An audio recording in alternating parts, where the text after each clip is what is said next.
good morning, my dear friends and students. I am Sadhna and all of you enjoying mathematics and science with me. नेहमीप्रमाणे enjoy करता maths आणि science. 8th स्टँडर्डचं inside the atom हा lesson आपण start केलेला आहे आणि या लेसनच्या एंड पर्यंत आता आपण येऊन पोहोचलेलो आहोत. एक इम्पॉर्टंट टॉपिक आहे आयसोटोप्स म्हणजे काय हा इथे राहिलेला आहे आणि न्यूक्लिअर पॉवर प्लांट. एवढे दोनच टॉपिक राहिले आहे, मग हा लेसन आपल्या इथे संपणार आहे. पण त्या अगोदर तुमच्या पुस्तकामध्ये यूज युअर ब्रेन पॉवर मध्ये काही चार्ट्स दिलेले आहेत की जे चार्ट्स खूप इम्पॉर्टंट आहे आणि त्या चार्ट्स तुम्ही इग्नोर करतात, दुर्लक्षित करतात. पण हे चार्ट्स कॉम्पिटिटिव्ह एक्झामला, स्कूल एक्झामला सगळीकडे खूप इम्पॉर्टंट आहे आणि ते चार्ट्स तुमची कन्सेप्ट क्लिअर करतात. तर कुठले चार्ट्स आहेत चला समजून घेऊया. तर स्टुडंट तुमच्या पुस्तकामध्ये हा चार्ट दिसतो आहे. या चार्टमध्ये एलिमेंट्स दिलेले आहेत, 5 एलिमेंट्स दिलेले आहेत. झेड म्हणजे काय असतो त्याचा ॲटॉमिक नंबर. काय दिलेला आहे त्याचा ॲटॉमिक नंबर आपल्याला इथे दिलेला आहे. आणि number of electrons in outermost shell शेवटच्या कक्षेमध्ये व्हॅलन्स इलेक्ट्रॉन किती आहे ते आपल्याला इथे काढायचं आहे. मग आता हायड्रोजन सगळ्यांना माहिती आहे हायड्रोजनचा ॲटॉमिक नंबर 1 आहे. मग आपण जर हायड्रोजन इथे काढायला गेलो तर हायड्रोजन हा तिथे काय असणार आहे, 1 इलेक्ट्रॉन हा शेवटच्या कक्षेमध्ये असणार आहे. मग त्याला त्याचं ड्युप्लेट कंप्लीट करण्यासाठी अजून किती इलेक्ट्रॉन लागणार आहे, 1 इलेक्ट्रॉन हा लागणार आहे. म्हणजे त्याच्या शेवटच्या कक्षेमध्ये number of electron outer mid shell किती असणार आहे तुमचे 1 असणार आहे. ठीक आहे, सिंपल आहे. त्यानंतर कार्बनचा ॲटॉमिक नंबर काय आहे 6 आहे. समजा हा कार्बन घेतला आपण, कार्बनचा ॲटॉमिक नंबर जर 6 घेतला तर पहिल्या त्याची जी शेल आहे त्याच्यामध्ये 2 इलेक्ट्रॉन्स येणार आहे आणि दुसऱ्या जे शेल आहे त्या दुसऱ्या शेलमध्ये एकूण 4 इलेक्ट्रॉन येणार आहे. किती 4 इलेक्ट्रॉन म्हणजे त्याचं इलेक्ट्रॉनिक कॉन्फिगरेशन 2 4 असं असणार आहे. मग त्याला त्याचं ऑक्टेट कंप्लीट करण्यासाठी अजून 1 2 3 4 इलेक्ट्रॉनची काय लागणार आहे, गरज भासणार आहे. म्हणून त्याच्या आउटर मोस्ट शेलमध्ये किती इलेक्ट्रॉन आहे 1 2 3 आणि 4. आपण इथे काय लिहिणार आहोत 4 हे लिहिणार आहोत. ठीक आहे, समजते सगळ्यांना. त्यानंतर सोडियमचा ॲटॉमिक नंबर काय आहे 11 आहे.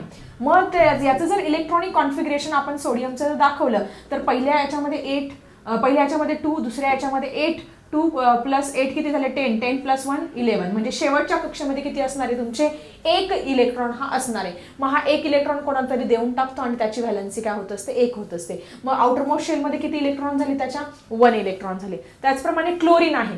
क्लोरीनचं जर आपण इलेक्ट्रॉनिक कॉन्फिगरेशन घ्यायला गेलो 17 त्याचा ॲटॉमिक नंबर आहे 287. म्हणजे शेवटच्या कक्षेमध्ये किती इलेक्ट्रॉन असणार आहे आउटर मोस्ट शेलमध्ये, yes it's nothing but 7 electron. शेवटच्या कक्षेमध्ये 7. मग हा काय करेल, एक कोणाकडून तरी उसना घेईल आणि त्याचं ऑक्टेट हे कंप्लीट करेल. त्यानंतर आहे तुमचं नायट्रोजनचा जर आपण विचार केला तर पहिल्या शेलमध्ये 2 येणार आहे आणि 2 मध्ये किती मिळवल्यानंतर 7 येतील तर 5 मिळवल्यानंतर. म्हणून शेवटच्या कक्षेमध्ये काय येणार आहे तुमचे 5 इलेक्ट्रॉन हे अशा पद्धतीने येणार आहे. किंवा नायट्रोजन जर आपण दाखवायला गेलो दिस इज युअर नायट्रोजन. पहिल्या कक्षेमध्ये असे 2 लिहिले, 7 ॲटॉमिक नंबर येईल. मग 7 कंप्लीट व्हायला 1 2 3 4 5 6 1 2 3 4 5 आणि एक एक्स्ट्रा दाखवायला गेला 1 2 3 4 5 6 आणि 7 हा काय झाला त्याचा ॲटॉमिक नंबर. मग त्याला कंप्लीट करायला ऑक्टेट कंप्लीट करायला काय लागणार आहे, एक हे जे 1 2 3 4 5 मग 5 आहे. मग ऑक्टेट कंप्लीट करायला लागणार आहे त्याला 3 इलेक्ट्रॉन्स. तो 3 कोणाकडून तरी उसने गेला आणि त्याचं ऑक्टेट काय करणार आहे कंप्लीट. सो अशा पद्धतीने हा चार्ट आपण इथे कंप्लीट केला आहे. एलिमेंट्स, याचा ॲटॉमिक नंबर आणि त्याचे व्हॅलन्स इलेक्ट्रॉन शेवटच्या कक्षेमध्ये किती इलेक्ट्रॉन आहे ते. सो अजून एक चार्ट दिलेला आहे तो पण बघून घेऊया. So student this is one more chart which is given in your textbook. हा एक चार्ट दिलेला आहे, खूप इम्पॉर्टंट आहे. तर इथे पण नेहमीप्रमाणे element, number of electrons, electronic configuration, number of valence electron आणि व्हॅलन्स इथे दाखवलेली आहे. काय आहे याचा काय संबंध आहे समजून घेऊया. पहिला जो मेटल आहे इलेमेंट आहे तो लिथियम दाखवलेला आहे. लिथियमचा ॲटॉमिक नंबर 3 दिलेला आहे. मग इलेक्ट्रॉनिक कॉन्फिगरेशन कसं येणार आहे लिथियमचं, समजा आपण लिथियम काढला तर पहिल्या याच्यामध्ये 2 इलेक्ट्रॉन्स येणार आहे आणि दुसऱ्या याच्यामध्ये 1 इलेक्ट्रॉन येणार आहे. म्हणजे इलेक्ट्रॉनिक कॉन्फिगरेशन काय झालं 2 and 1. पहिल्या कक्षेमध्ये 2, दुसऱ्या कक्षेमध्ये 1 इलेक्ट्रॉन. मग आता number of valence electron, valence म्हणजे शेवटच्या कक्षेमध्ये किती इलेक्ट्रॉन आहे 1. मग व्हॅलन्सी पण काय झाली 1. हा काय करेल, हा 1 इलेक्ट्रॉन कोणाला तरी देऊन टाकेल आणि व्हॅलन्सी काय होईल त्याची 1 होणार आहे. समजते सगळ्यांना. त्यानंतर आपण बघितलं कार्बन. मग आता कार्बन जर आपण काढला तर कार्बनचा ॲटॉमिक नंबर 6 आहे. मग पहिल्या शेलमध्ये त्याचे 2 इलेक्ट्रॉन येणार आहे आणि दुसऱ्या शेलमध्ये 2 + how many is equal to 6. So 2 3 4 5 and 6. So अशा पद्धतीने दुसऱ्या शेलमध्ये त्याच्या 4 इलेक्ट्रॉन येणार आहे. मग हा कार्बन काय करेल, हे 4 इलेक्ट्रॉन एक तर कोणाकडे तरी देऊन टाकेल किंवा कोणाकडून तरी 4 इलेक्ट्रॉन घेईल आणि त्याचं काय करेल, ऑक्टेट कंप्लीट करणार आहे. सो अशा पद्धतीने त्याचं इलेक्ट्रॉनिक कॉन्फिगरेशन होणार आहे 2 4. नंबर ऑफ व्हॅलेन्स इलेक्ट्रॉन असणार आहे 4, व्हॅलेन्सी पण असणार आहे त्याची 4. ठीक आहे. मग हा लिथियम काय करेल, हा कोणाला तरी देऊन टाकेल आणि त्याचं डुप्लेटच कंप्लीट करेल. एक तर 2 पाहिजे शेवटच्या कक्षेत, 8 पाहिजे किंवा 8 पाहिजे. सो अशा पद्धतीने इलेक्ट्रॉन हे पाहिजे. ठीक आहे. त्यानंतर पुढे आहे मॅग्नेशियम. आता मॅग्नेशियमचा ॲटॉमिक नंबर आहे 12. सो आपण समजा मॅग्नेशियम इथे काढला तर पहिल्या याच्यामध्ये 2 येणार आहे, हे तर कन्फर्म आहे. दुसऱ्या याच्यामध्ये 8 येणार आहे, 1 2 3 4 5 6 7 आणि 8. म्हणजे कॉन्फिगरेशन काय झालं, 2 8. 8 + 2 काय झालं 10. अजून पाहिजे आपल्याला 12 येण्यासाठी काय करावं लागणार आहे, पुढच्या शेलमध्ये 2 हे इलेक्ट्रॉन्स हे असणार आहे. मग आता त्याच्या लास्ट किती झालं, 2 आलेले आहे. मग त्याच्या लास्ट सेलमध्ये व्हॅलेन्स इलेक्ट्रॉन किती आहे, 2. मग आता हा काय करेल, हे जे 2 इलेक्ट्रॉन आहे ते कोणाला तरी देऊन टाकेल. देणं त्याला सोपं आहे. त्याला ऑक्टेट कंप्लीट करण्यासाठी किती इलेक्ट्रॉन लागतात, 6 कोणी त्याला एवढे इलेक्ट्रॉन देणार नाही, म्हणून काय करेल तो 2 कोणाला तरी देऊन टाकेल. म्हणून त्यांची व्हॅलेन्सी काय होणार आहे, 2 ही अशा पद्धतीने व्हॅलेन्सी होणार आहे. ठीक आहे. त्यानंतर आपण ऑक्सिजन घेऊया. ऑक्सिजनच्या बाबतीत काय दिलेलं आहे, समजा आपण ऑक्सिजन काढला. ठीक आहे. So this is O8. Okay. तर पहिल्या शेलमध्ये त्याचे नेहमीप्रमाणे 2 इलेक्ट्रॉन येणार आहे. 2 येणार आहे.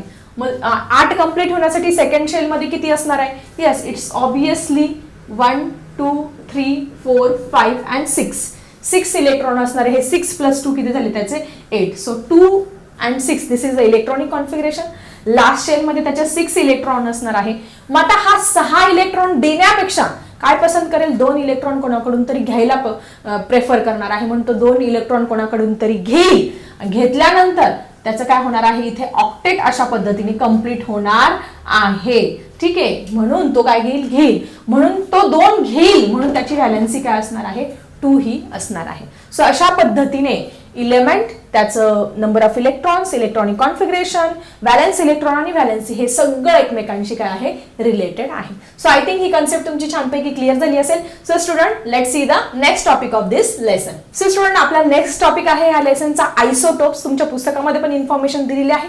या आयसोटोपची एक स्पेसिफिक डेफिनेशन आहे की जो मी 8th स्टँडर्डमध्ये शिकले, तर तुम्हाला लाईफ टाईम ही डेफिनेशन लक्षात ठेवायची, कारण हे आयसोटोप्सवरती, आयसोबार्सवरती क्वेश्चन विचारतात. आयसोबार तुम्हाला आता नाहीये, ते तुम्हाला नेक्स्ट स्टँडर्डला आहे, 9th स्टँडर्ड 10th स्टँडर्डला. पण आयसोटोप नक्की काय आहे हे समजून घेऊया. Isotope means the atom which having the atom of the same element which having the same atomic number.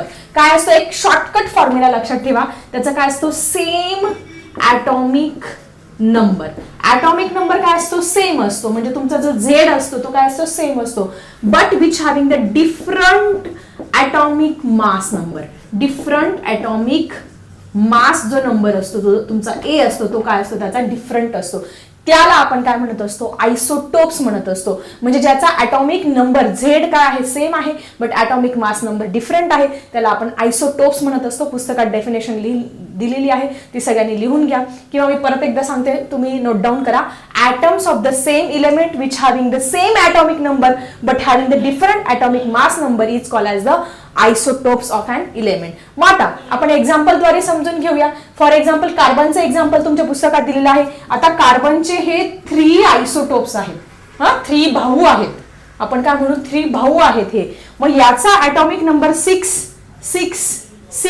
याचा ॲटॉमिक नंबर काय आहे, 6. पण त्याचा जो ॲटॉमिक मास नंबर आहे तो याचा एकाचा 12 आहे, एकाचा 13 आहे आणि एकाचा 14 दिलेला आहे. याला म्हणणार तुम्ही कार्बनचे आयसोटोप्स. कार्बन एकच, तुम्हाला सगळ्यांना माहिती आहे, कार्बन एकच, पण त्याचे काय आहे हे आयसोटोप्स. C612, C613, C614. ठीक आहे. तुमच्या पुस्तकात एक चार्ट पण दिलेला आहे. चार्ट तुमच्या समोर दिसतो आहे. मास दिले आहे. ॲटॉमिक नंबर जे आहे ते सगळ्यांचे सेम आहे, 666. पण ॲटॉमिक मास नंबर दिलेले आहे तुमचे 12, 13, 14 असं दिलेलं आहे. त्याच्यानंतर नंबर ऑफ प्रोटॉन्स दिलेले आहे. प्रोटॉन्स हे 666 सगळ्यांकडे सेम आहे. पण न्यूट्रॉनची संख्या काय आहे, इथे डिफरन्स आहे. मग न्यूट्रॉनची संख्या आपण कसं काढत असतो, A - Z या फॉर्म्युलाने आपण न्यूट्रॉनची संख्या ही फाइंड करत असतो. तुम्हाला चार्ट मध्ये पण इथे दिसते आहे. तर पहिल्या याच्यामध्ये समजा आपण याच्यामध्ये बघतो तर याच्यामध्ये प्रोटॉनची संख्या पण 6 असणार आणि न्यूट्रॉनची संख्या पण तुमची काय आहे 6 असणार आहे. पण दुसऱ्या याच्यामध्ये बघा 13 याच्यामध्ये जरी तुमची प्रोटॉनची संख्या 6 असेल तर न्यूट्रॉनची संख्या मात्र कशी येणार आहे 13 minus 6 is equal to 7. तुम्हाला चार्ट मध्ये दिसत आहे 13 minus 6 is equal to 7 ही त्याची न्यूट्रॉनची संख्या असणार आहे. त्यानंतर पुढच्या याच्यामध्ये आपण जर बघितलं P is equal to 6. मग आता इथे न्यूट्रॉनची संख्या परत इथे 14 आहे atomic mass number. So 14 minus 6 जर केलं तर किती येणार आहे तुमचं इट इज 8. किती येणार आहे 8 येणार आहे. सो अशा पद्धतीने तुमच्या एक लक्षात आलं असेल की आयसोटोप्स मध्ये प्रोटॉनची संख्या सेम आहे पण तुमची जी न्यूट्रॉन आहे त्या न्यूट्रॉनची संख्या काय होते चेंज होते. इथे 6 आहे इथे 7 आहे आणि इथे 8 आहे तुमच्या न्यूट्रॉनची संख्या. So I think isotopes he concept काय आहे ही छानपैकी क्लिअर झाली असेल. अजून एक चार्ट दिलेला आहे हायड्रोजनचे आयसोटोप्स तुमच्या एक्झाम मध्ये खूप इम्पॉर्टंट आहे. कुठल्याही कॉम्पिटेटिव्ह एक्झामला हे आयसोटोप्स ऑफ हायड्रोजन विचारले जात असतात तो ते समजून घेऊया एका चार्टद्वारे. सो स्टुडंट तुमच्या पुस्तकामध्ये कम्प्लीट द टेबल मध्ये एक हायड्रोजनचा चार्ट दिलेला आहे तुम्ही बघू शकता. याच्यामध्ये काय दिलेलं आहे हायड्रोजनला 3 नेम्स आहेत. हायड्रोजनला 3 नेम्स आहे हायड्रोजन ड्यूटेरियम अँड ट्रिटियम. आता या चार्ट मध्ये तुम्हाला काय दिसत आहे पहिला जो हायड्रोजन आहे H11 अशा पद्धतीने दाखवलेला आहे. दुसरा H12 अशा पद्धतीने दाखवलेला आहे आणि तिसरा H13 अशा पद्धतीने दाखवलेला आहे. याचा अर्थ या सगळ्यांमध्ये तुमचा जो ॲटॉमिक नंबर आहे तो काय आहे इथे 1 इथे पण 1 आणि इथे पण काय आहे 1 आहे. पण ॲटॉमिक मास नंबर इथे 1 आहे इथे 2 आहे आणि इथे काय आहे 3 आहे. तुम्हाला चार्ट मध्ये पण दिसत आहे.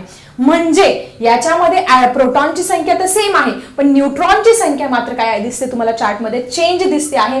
पहिल्या याच्यामध्ये तुमची न्यूट्रॉनची संख्या 1 आहे दुसऱ्या याच्यामध्ये न्यूट्रॉनची संख्या 2 आहे आणि तिसऱ्या याच्यामध्ये न्यूट्रॉनची संख्या काय आहे 3 आहे. सो हे पण काय आहेत हायड्रोजनचे आयसोटोप्स आहेत हे तुम्ही सगळ्यांनी लक्षात ठेवायचं आहे.